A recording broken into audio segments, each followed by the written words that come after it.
Hi guys, and welcome back to Marvel Contest of Champions. So today's video is Rich. Who should I be ranking up? People ask me all the time, Rich, should I rank up this person, that person to rank 4, rank 5? And there's no easy answer, but I'm going to start off with an easy answer. So the first thing is, it's all about player preference.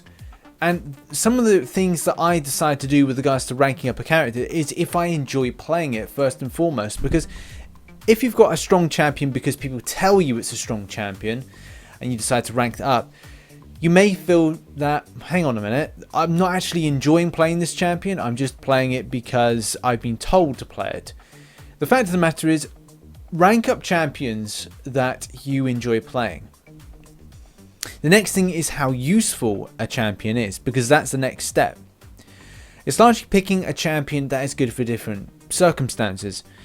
For example, if I want to get myself into a real, hard game and I want something that's able to last, has good armor, good block proficiency, because I'm worried about maybe taking a bit of damage, then I'll choose a character like Captain America World War II, for example. If I want a champion that I feel that's going to last a long time and will have things with regards to regeneration and last in a long distance of time, I'll choose maybe Scarlet Witch based on crits. I will then either choose Doctor Strange based on the third buff that he receives. I may also choose other characters of mystic variety in the shape or form of Dr. Voodoo. I could even go left field and choose a character like Ultron, who has some regen, not a huge amount of regen, or maybe a heavily awakened and duped Iron Man or Wolverine. Wolverine actually maybe being the best one for the regeneration side of things, or X-23. It largely depends on what your preference is to play with. Obviously, if I had a Wolverine that was highly awakened and also was up to rank 4 or 5, I'm sure it will be pretty much a badass character. Clicking in with that cellular regeneration and, getting some great amount of health regen, as well as doing quite a bit of damage, especially with the fact he does a huge amount on the old bleed, coupled with things with regards to masteries. And that's the next thing to kind of like say with regards to who to rank up higher is based on your mastery setup. So before I go and just quickly talk about masteries, I'm not saying that my masteries are the ones to follow. There are other masteries that are better to follow. For example, Ronan Noops, there's some fantastic mastery builds. And the fact is, I always put it down to player preference. If you want to set up your own masteries around certain characters, then it's up to you. It's not up to me to tell you what to do. It's for yourself to find and explore with the game. Certain things can be very effective for people. Some people have said, hey Rich, I've got a similar mastery set up to you. Others have said, no, you're a stupid idiot. You have no idea what you're doing with regards to playing the game. And those people are largely ones that follow higher scale ones, or maybe have completely different masteries. Maybe that's their preference. There's so many different setups you can do with regards to what's been dubbed as suicide masteries, as well as other ones in particular that highlight certain areas. Mine is kind of situated between certain characters like Scarlet Witch, Black Widow, because they're my lead characters. A little bit with regards to my block proficiency with Captain America World War II.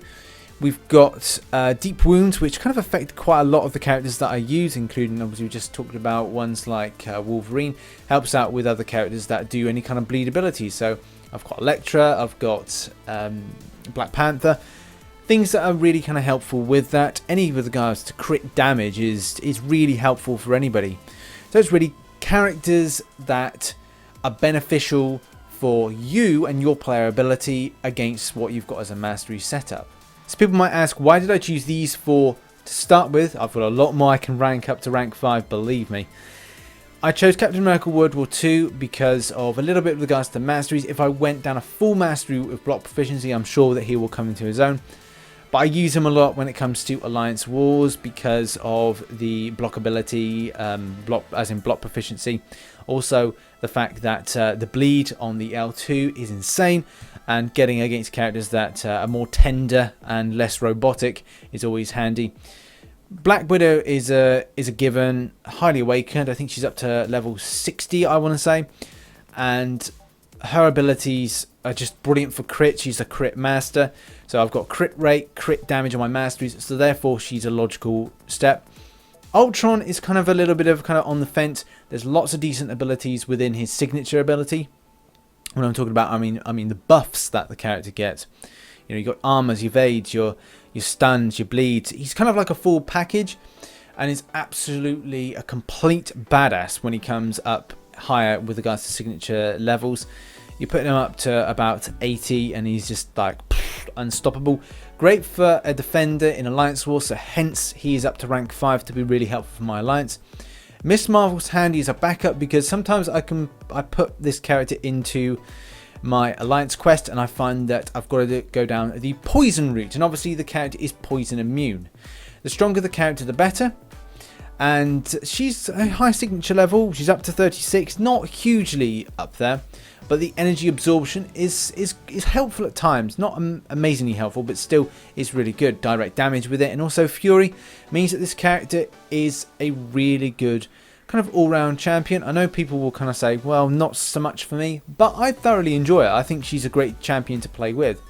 In fact, my old questing team, alliance questing team, features her, Black Widow and Scarlet Witch in order to get a nice little synergy bonus off those three being in now. When it comes to my 5 stars, I'm still not at that level in the game where I'm using my 5 stars quite as much, so therefore I don't see any value to put them up even higher. Cyclops is a given that I had to put him up. He got awakened and is a good character in any case. Not as good as the 90s version or the blue version, but still is a good champion, and I do enjoy using him, but not as much as I do using other champions. So therefore, my stage in the game, I'm not prepared to kind of rank him up even higher. I'm just going to keep him at that level and see where we go with it. The other champions at 5 star, again, I'm not overly great need for. They're not awakened higher. I'm not going to use my tier 4 class catalysts on them based on the fact that I probably need to increase my 4-star roster in order to compete more in the arenas, which that seems to be a thing at the moment, just to kind of get a really solid rank 5 team, maybe 2 teams, maybe 6, but I've still got loads more to rank up. It's gold. I need a lot more gold. So what justifies a champion being ranked up to rank 4 or rank 5? For me, it's largely based on, do I enjoy playing the character? Number 2, it's then based on the fact, is the character awakened quite highly, and at the same time, is it useful for me? For example, you know, do I need vision in order to power steal away from a character, or maybe put a heal block on because I don't want them to regen? The same thing could be said with guillotine for doing exactly the same, but kind of reverting back the heal block to be damage to the enemy based on the regen. What do I want to achieve for the character? Does the character need to last the long haul? So therefore, is it going to be characters like Scarlet Witch, Doctor Strange, that have got regen and also are unforgiving to the player if they make a mess up? You know, these are the questions that you need to then ask, coupled with the fact that, do they go well with my masteries? Do I have a good amount of block proficiency and therefore I'm using champions that got a huge amount of block proficiency and good armor?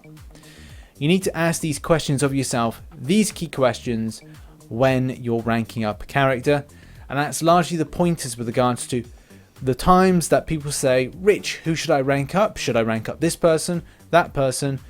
And hopefully this has helped to kind of pinpoint where you need to be doing your rank ups. So in a nutshell, for me at the moment, it's all about critters, immuners, regeners, and bleeders. So that's really the kind of like the points that I'm going at the moment with regards to my rank ups. I'm sure these will change in future, but anyway, if you enjoyed this video, please hit that like button. If you have any questions about rank ups, then please leave them in the comment section below. And follow me on social media, the link is in the description. And as always, I shall catch you on the flip side. Bye bye.